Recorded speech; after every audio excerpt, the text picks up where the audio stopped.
When it comes to game hunting in Australia on public land, I'm proud to say that my home of Victoria is definitely the hunting state.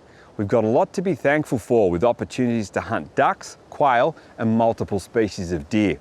We're also lucky we don't share the problems of feral pigs and goats like our northern neighbours, but we do share the increasing menace of wild dogs. While the native dingo has its place in our heritage and culture, it also has its place in the bush, not here on private land, where it's devastating to livestock, it's the carrier of disease, and it costs millions of dollars annually in control programs and lost productivity. Here in northeast Victoria and across much of the country, sadly, the pure strain of the dingo is long gone, and the bloodline is contaminated with feral dogs. Over the decades, these animals have since evolved into evil-looking creatures that can be the size of an Alsatian. They can have long tails or stumpy tails. They can be black, white or tan, and every colour in between. They've also got a blood-curdling howl, they hunt in packs, and they are lethal and indiscriminate killers. Now, wild dogs are cunning, tenacious and elusive, and specifically trying to locate them and hunt them via calling them in is a serious task. And after nearly 40 episodes of Beyond the Divide, I can honestly say that coming up with the goods on this hunt is going to be one of our toughest and most spooky challenges yet. For this trip, I'd called in the services of a mate and expert wild dog caller, trapper and hunter, Rob Herbert, better known as Herbie. As a Gippsland local, he'd recently heard the familiar story of problem dogs moving in on farming land and causing havoc. Together we drove north and met with John Nell, who moved here with his family from Zimbabwe 15 years ago and now manages a large cattle operation up on the high plains. John kindly offered the station hut as our base camp and pointed out how only just recently a pack of wild dogs had been howling hard in the area, and where one was shot only metres from the hut. With our gear set, we took a few minutes to get out of the wet and cold, and back at the house over a hot brew, John offered some interesting insights into the severity of the local dog problem. In your 6 or 7 years on the station here, John, how have you seen the wild dog problem evolve? Bad in the beginning, lot of dogs. Then the government brought in the bounty, and they upped it from $50 to $100. That gave the workers an incentive to go out and be active in trapping dogs. We had one employee here who went out day in and mornings and evenings, check his traps, move his traps, and he caught between 40 and 60 dogs. Wow. in that period. That'd make a big difference. It did make a difference, and then the bounty stopped and the enthusiasm went out the window, and then the dog numbers is slowly starting to get up there again. It's June now and your calves are a bit older, but going back a couple of months to, say, around Easter time with fresh calves on the ground, that must be a pretty worrying time for you. Yes, it is. I have to put in one of my stockmen to monitor the cattle morning and evening. Yeah, and what do they do to your stock? The stock, if they catch a young calf, or especially when the cow's busy calving, they will grab the calf and sort of start eating it when it's still alive. Of course, mum will be there to try and chase it and protect the calf, but they're 5 dogs, 6 dogs. It's not like they hunt come one-on-one anymore. They in packs. Yeah. That's something we've noticed. When we arrived here, you were telling us about a couple of dead calves you found out there recently. Yes, we found dead calves in the paddock there. They stomach's been chewed out. I think it's where the umbilical cord comes out, and it's nice and soft there, so it makes it a soft target to rip the calf apart from there. Yeah, pretty. I think a lot of people don't realise really how vicious the dog attacks are on stock. It's not like they will go in and kill it and then eat it. They sort of start eating it while it's still alive. One will be on the throat choking and the other ones will start eating. Friends of mine to the north of here used to run sheep. They've since moved from sheep to dairy because sheep was just not economically viable due to the massive losses to dogs. Would you be able to run sheep here? No chance. Property is way too big and you will just be, can't protect it, can't protect the stock. If you do want, you'll have to lock your sheep up overnight to protect them, otherwise you'll just lose. So what's the latest on the dog movements around here over the past week and even back over the last month? Are they pretty active or have we got our work cut out for us? Oh, I think you're going to struggle, you're going to be tough. Earlier on in May, when we still had warmer weather, the dogs were active, you could hear them howl.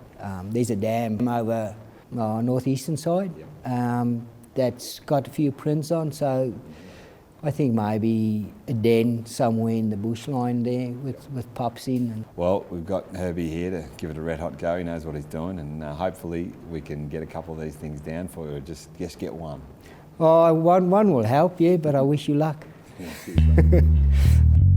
For the next few days, we'd be hunting around the clock, so I'd chosen our gear accordingly and it was a lethal setup. During daylight hours, I'd be shooting the new Tikka T3X CTR in 308, fitted with a Steiner GS3 2-10 by 42. This rifle features an interchangeable pistol grip and forend, plus a screw-on muzzle brake and 10-shot mag, so it's an ideal choice for culling ferals. Shooting in 308 would give me plenty of knockdown power and longer range if needed, firing premium Seiko Super Hammerhead 150 grain bullets.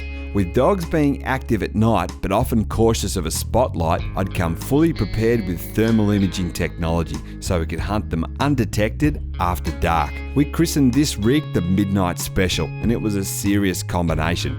I'd chosen a Seiko 85 varmint laminate stainless in 223, and given the terrible weather forecast, it would be right at home. From its 6-shot stainless steel magazine, I'd be firing the all-new 55 grain Tikka soft points. Thanks to Extravision Australia, we'd fitted a state-of-the-art Apex thermal imaging scope. The Apex XT50 is rubber armoured and fully waterproof, and also has the added bonus of being able to record externally, so we could capture the action without needing any illumination. We'd also be using a Quantum XQ38 thermal monocular for spotting and ranging. So combined with our infrared camera, we were ready to mount an all-weather, all-hours assault on those elusive high country hellhounds.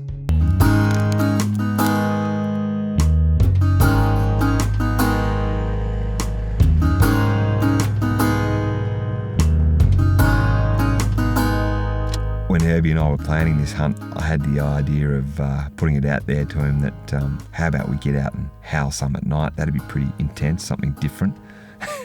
Anyone who's been howled at by wild dogs, I had them come into a camp at night, would know it's pretty scary and pretty intimidating experience. That's exactly what we've come out here to do tonight.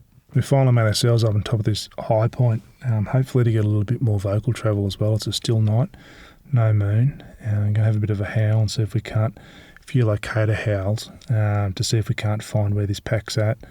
The landholder himself has actually been bothered in the last week by some dogs coming in in packs up to 5 and harassing our calves because they're still in that junior stage. So we'll try and have a bit of a crack and see if we can't at least find them tonight, being our first night.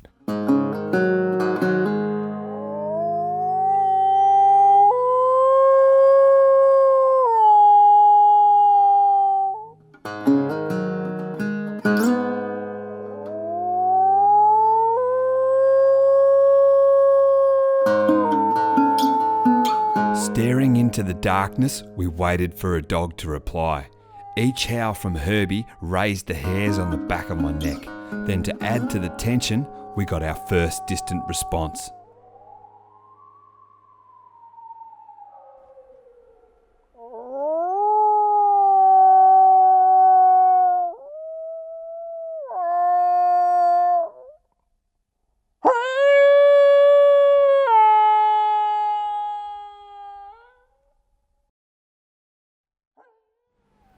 There's like a pup. There's a pup noise. That's down on the flat. This time of year there's a lot of juvenile pups out where their mums and their mums scold them for talking back to unknown sounds. The pups are excited because they're in that juvenile through to teenager type stage in their life when they're trying to like bust out a little bit of their own home territory. But a lot of the mums know a little bit better. They're a bit more cagey. And just then we've had a pup down on the flat down there. Sound like she got scruffed by her mum, just to be quiet and listen. So I'm going to have another howl. See if I can't get the interest of the alpha male or the alpha bitch. It just made that noise just then again. Working as a team, Herbie called why I used the apex, searching around us for heat signatures. It was amazingly clear and I had no problem seeing out to the distant ridge over 1 kilometre away. After an extensive wait with no return howls, it was time to make a move.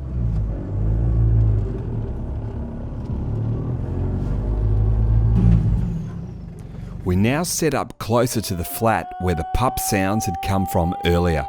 Herbie gave it one last chance of trying to get a response, as he was cautious of not overdoing it and scaring the dogs off. With the night now silent, we decided to head back to the hut, but as we packed up, we spotted a couple of rabbits nearby. They presented an easy target for the apex and I just couldn't resist.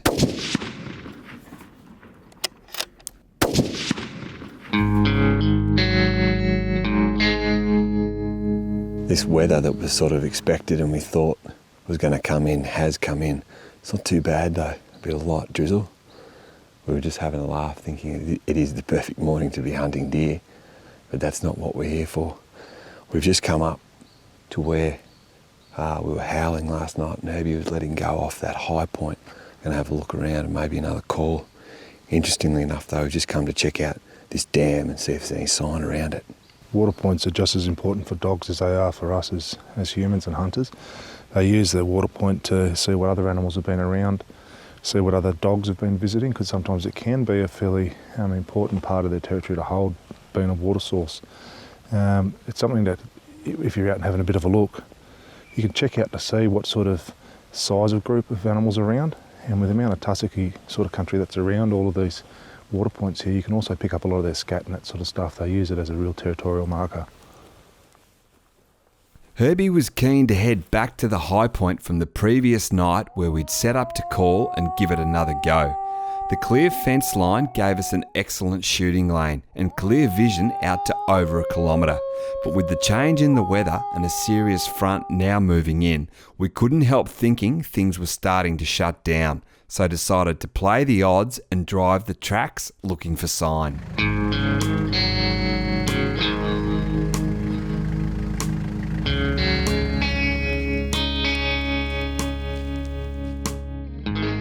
Last night when we had those dogs howling at us when we were on top of the hill, we heard some pups down on the flat.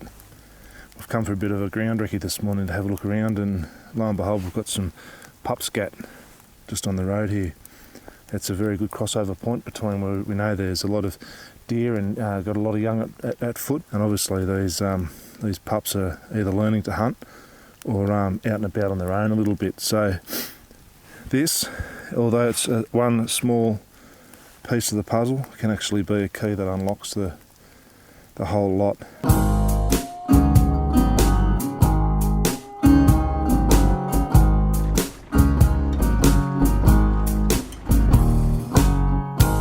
Despite spending the rest of the day searching the tracks for marks and calling hard, the bad weather rolled in and made it very tough for finding and hearing dogs.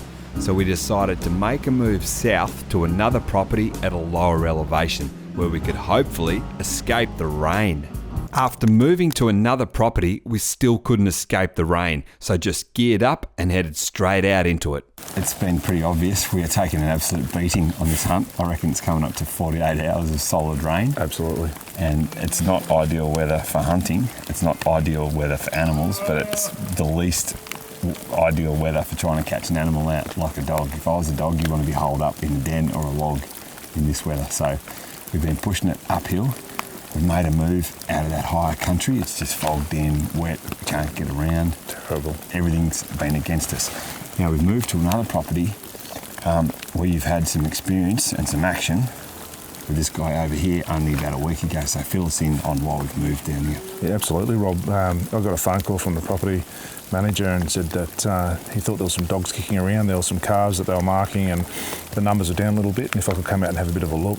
So I came out with my son and we had a look around, and sure enough, on the first go, we've shot ourselves an alpha male, really big dog in that 25 plus kilo range, and that's heavier than a lamb. So definitely, you know, and full stretch from the ears down to the ground. Yeah, he's a pretty intimidating looking beast. Absolutely, and in really good nick. And I think what that has done is undone the pack, because he's such a huge, you know, in the hierarchy, that's a huge player that's been taken out. So they're a little bit, you know, disjointed as to what's going on at the moment.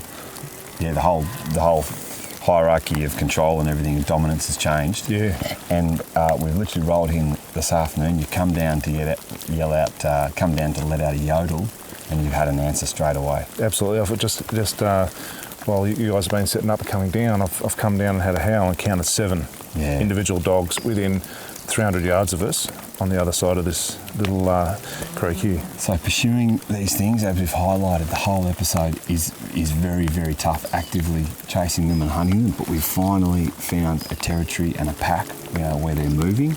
So now we just got to put these 1%ers together, rely on your skills to get it happening. So what's the plan for this afternoon? How do we go about anchoring this deal and getting one of these things dead? The most important thing for the dogs is territory. So we've had, as we talked about before, the alpha male's taken. It's been that little bit of a week and a bit, so there's been obviously a dominant struggle within the pack, and you've got a new leader, and now we've turned up and putting some voice in the air. So for the new guy, it's a challenge for him to show his pack that he's the boss and he's going to come, and that's what drives them. So I think that if I stay here and I'll put you around downwind and put you around where you can possibly swing on these dogs, because the last time I was here, they came out onto this face, were actively marking in front of me. They were scratching. It's pretty hardcore for this guy to come running in. Huge. And come straight full ball. at you. We'll see how this plays out. We've got tonight and we've got tomorrow. If we need to get the thermal gear out tonight, we'll do whatever it takes again. And fingers crossed we can get something happening. We moved to cover and got set, and as soon as Herbie let rip with his howl, the gully opposite exploded with the sound of angry dogs.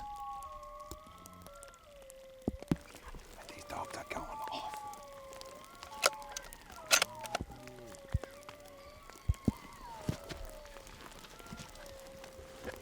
We waited and watched, but the cunning dogs held in cover, so with dusk approaching fast, decided to hold back with the ace up our sleeve and return with the thermal gear under the cover of darkness.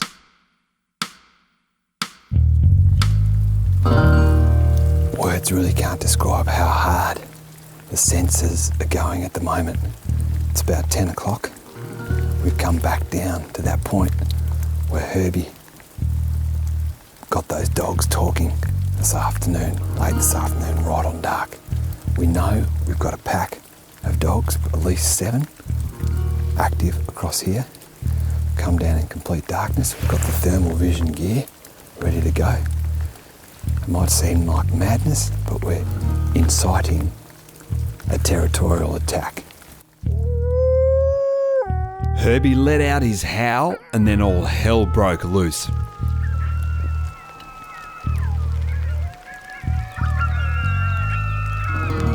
The dogs erupted in voice from the hill opposite, and it seemed like they were coming from everywhere.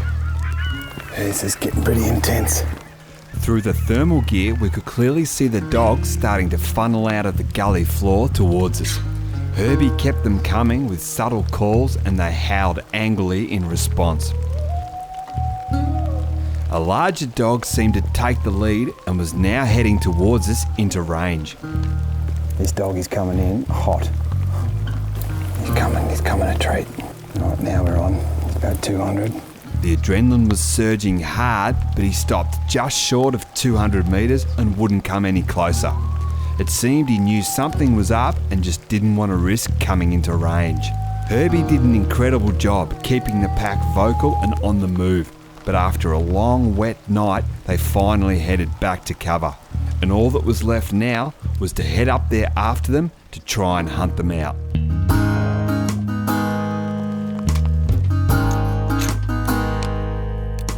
Sleep was brief that night, but undeterred, we were back out before dawn, and still the rain came down. We now stalked across the flat and up into the dogs' territory, and although Herbie's first call sent them into full voice, they still wouldn't come out from the cover.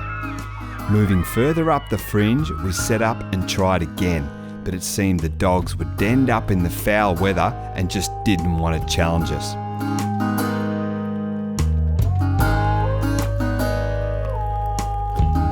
As a last resort, we set up at another spot and tried predator calling, using a combination of the Nordic hind and the flex-tone dying rabbit. Out of the cover, Herbie's keen eyes picked up on a dog. Stop, grandfathers. Stop.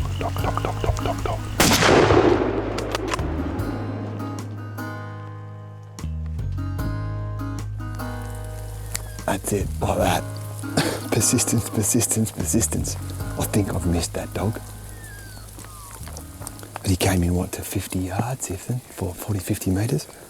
He was locked straight onto us. I had a terrible shot through the bracken, but I wasn't going to get a better one, so I let rip. He's gone off down the gully. He'll follow up and might have had a hit. I'm not that confident. Hold on, mate. Finally got there. They're still going hard up the top. I'm shaking. We followed up on the shot and found where my bullet hit, but it was obvious I'd clean missed. Well, mate, we've given this an absolute flogging. I don't think there's anything left we can do. We've driven halfway around the state. You've howled yourself hoarse. We've called with both the calls. We've done everything, and we've finally had a dog come in, but I've missed it. But mate, an awesome experience. It's been a real eye-opener for me, for someone who's been a deer hunter and spent a lot of time in the mountains. And those dogs, I think a lot of people consider them to be unhuntable. And this has been an awesome hunt because we've been hunting what is thought to be the unhuntable, and it's not the case. Fair enough, you've got a lot of experience, but I suppose we should encourage deer hunters, particularly Victorian deer hunters and those with a bit of fringe access, to maybe sharpen up their howling skills and try and help out some of these farmers. Absolutely, I think that's a big bonus to be able to get on properties as well. Yep. And to help people out. So. Yep. Well, learn from the master here, mix it up. As we did then, we literally tried every trick in the book, and then the last bit of calling worked. So we're going to go and dry out, but unfinished business here, mate. I want to come back and do this again, and maybe in some better conditions we can get the dogs out of their dens and roaring down into us and really help these farmers get these numbers down. Beautiful.